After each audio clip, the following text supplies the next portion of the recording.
Buxton and the Minnesota Twins make a statement, walk off the Chicago White Sox. We're going to break it all down on today's Locked On Twins postcast.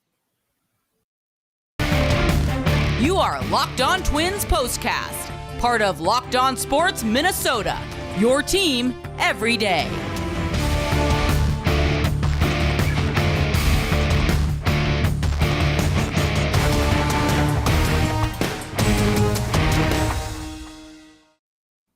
And welcome to another edition of our Locked On Twins postcast. I'm the host of Locked On Twins, Nash Walker, here with Access Twins writer, owner, blogger, reporter Brandon Warren. After a Twins victory and a thrilling Twins victory, sleepy first couple innings again for the Twins, Brandon. They're down 3-1 late. Byron Buxton makes it happen. Game-tying two-run homer off Aaron Bummer. Let's talk about that first. Buxton comes up in a spot against, I would call him, one of the better lefty relievers, certainly in the American League, and puts it out to right field in the overhang.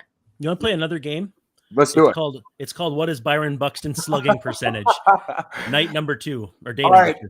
I'll go 1,100 now. It's 946. Oh, 946. His OPS is a meager 1361. Absolutely incredible. I don't even know what you say about him, because if you just think about the fact that he hit 2 home runs, that's a great game. But think about his first 3 plate appearances. Strikeout, strikeout, strikeout. Then you take Bummer deep. Then you take Liam Hendricks deep. That is an incredible back-to-back.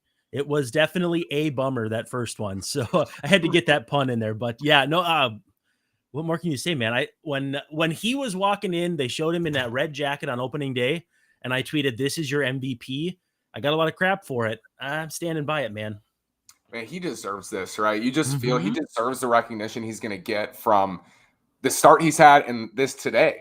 We had Paul Molitor on my other show, and he said, and this is interesting, he had a conversation with Buxton about if you aren't healthy earlier in your career, that doesn't doom you forever. And Paul Molitor was the same exact way. He was so healthy in his 30s that he played into his 40s, but he was very, very injury prone early in his career. And I think that's a good conversation to have with your former manager. We still believe in you. We still think you can stay healthy. And Paul Molitor's voice still carries a lot of weight in that organization. Absolutely. If you're looking for a great gift for Mother's Day, go to BlueNile.com. Locked On Twins listeners get $50 off $500. Go to BlueNile.com and tell them Locked On sent you. There aren't words for this. There are so many words for it, and there aren't words for it. Byron Buxton walks off the White Sox. Liam Hendricks with a 3-run homer in the 9th inning. Certainly felt late, Brandon, like they let this one go. They had and it felt like there were some managerial missteps. I think I would have walked Grandal to face Abreu just with how good Smith is against righties, letting Godoy bat not once but twice, and Garlick batting against 2 righties. There were missteps, and they're not like, oh yeah, this for sure was the wrong move, but tactically they could have probably done some things differently, and at the end of the day they still got it done, which is what good teams need to do. And at 8-8, you can say for the first time all year, I think that the Twins are a pretty good team. The Twins are #good. Yeah. Twins are #good. Stunning decision, Brandon. Maybe the most stunning decision of the year from Rocco Baldelli. Maybe there's more behind this. To me, it's not defensible unless Correa's hurt, and we don't know. But before the game, he said he's available. He's ready to go. First and second, 1 out. Let's Gilberto Celestino taking that bat. It's a really easy sub. So if Correa pinch hits there, Celestino's going to left, and Correa's in for Gordon at short. Or I'm sorry, Gordon's going to left, and Correa's going to short for Gordon. What in the world was that? I was shocked. Yeah, the situation with Godoy made a little more sense, because not that Jeffers isn't available, but the idea that if Godoy got hurt, Jeffers comes in. You're not going to use Jeffers in a situation where that a dinged up catcher becomes your last defense behind the plate. So I got that. With Correa, I don't know, man. That doesn't make any sense, because it's not like it's disciplinary.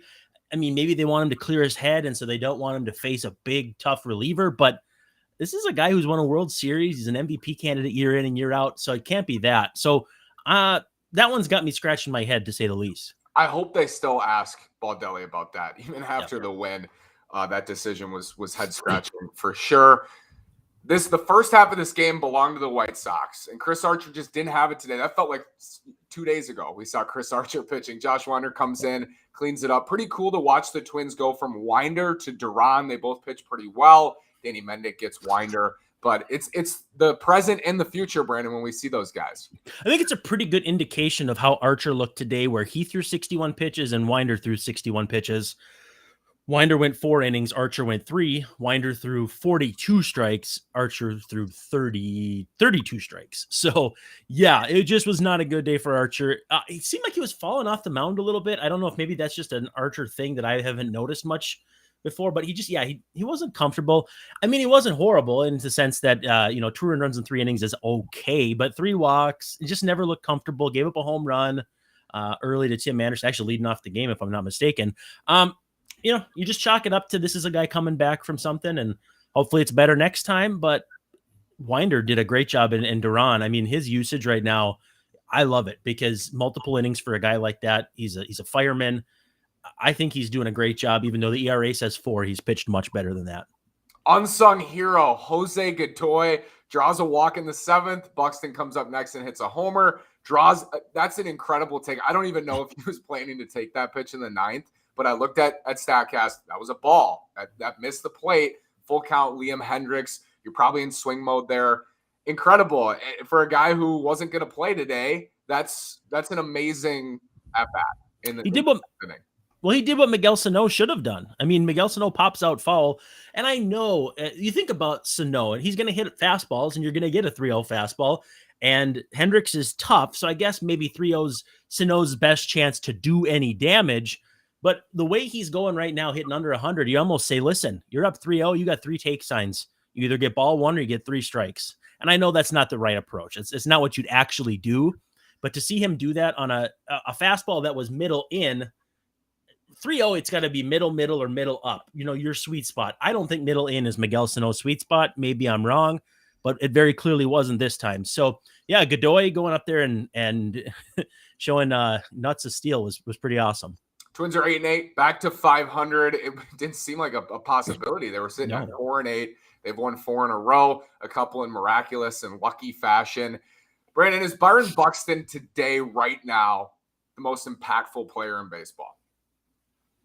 I mean, I think he has to be. If you look at the role that he's played in the games he's played versus not, either this season, over the last few seasons, or over his entire career, you can make a pretty compelling case. I mean, there's always going to be the Mike Trouts of the world, the Shohei Ohtanis of the world, and whoever else you like every single year for MVP in the National League side. But for what this guy does to change the complexion of this team, offense, defense, and even leadership-wise, you see him hit that home run and then was beating his chest. I mean, I'm not one who thinks you have to show emotion to get guys going, but if that's who you genuinely are, like Joe Mauer being emotional would not have worked.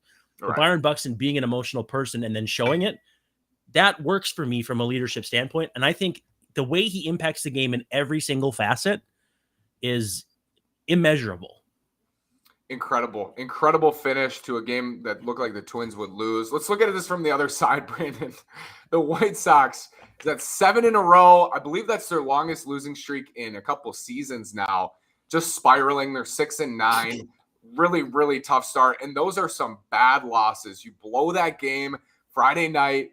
You come back Saturday and get popped, and then today give it away on a Byron Buxton 3-run homer to finish. I don't know if it gets much worse. They also lost Eloy Jimenez to a torn hamstring. Yeah, brutal weekend for the Southsiders. 6-9, and for the White Sox, it's not nice. Yes, I knew you were going to say that. Right, and so I had this thought about Eloy getting hurt, and you mentioning the Twins schedule in May. I was thinking about this in church instead of what I was supposed to be thinking on. But you said that their May schedule is not as tough for the Twins. Well, Eloy's initial timeline is 6 to 8 weeks. That takes you right through May. They're going to be in a compromised position no matter what, with Lance Lynn out and all these other guys out. But now with Jimenez out, I mean, that gives the Twins a chance to hang. Maybe not run away with anything because we don't expect that, but it gives the Twins a chance to hang through May and put up some good baseball. And right now we're not seeing that from the White Sox. We're seeing it from the Twins. We're all kind of laughing about that CSN or whatever White Sox tweet from a few days ago of if the rest of the division was going to show up. Baseball humbles you that way. So do not under any circumstance, take anything for granted in baseball, because baseball will turn it and flip you on top of your head. You never know, and every day it feels like it changes. We see Byron Buxton at Fenway, think he's going to be out for the year, and then he's coming back and hit 2 home runs and walking off the side. Like Anthony Edwards last night with his knee. Yes, exactly. Things change in a hurry. Twins are 8-8 alone in first place in the American League Central after 16. It's not nothing. It's not everything. You know, it's 16 games, but I mean, how great is this for them to bounce back, Brandon, after a 4-8 start? Yeah, I mean, it's total Vikings energy being 8-8. I even tweeted a Kirk Cousins gif, which is the quintessential 8-8 with a guy wearing number 8. So yeah, again, I'm not big on like momentum or all that stuff, because you play poorly until you play well, and you play well until you play poorly. You come up against a team who's playing well, anything can happen. But there's got to be some good vibes going around, and the schedule loosens up a little bit here. I mean, nobody expected to sweep the White Sox. So you and I said 2 out of 3 in Kansas City, and said they take 1 out of 3 and sweep the White Sox. Baseball is a funny game, and like they say, you can't predict ball. Yes, we love it. Twins win. We'll be back on Tuesday for a postcast. Tigers coming to town. They're also skidding. Just lost the series to the Rockies. It's not just about who you play. It's about when you play them, Brandon. We'll join you Tuesday. Thank you so much. We'll talk then.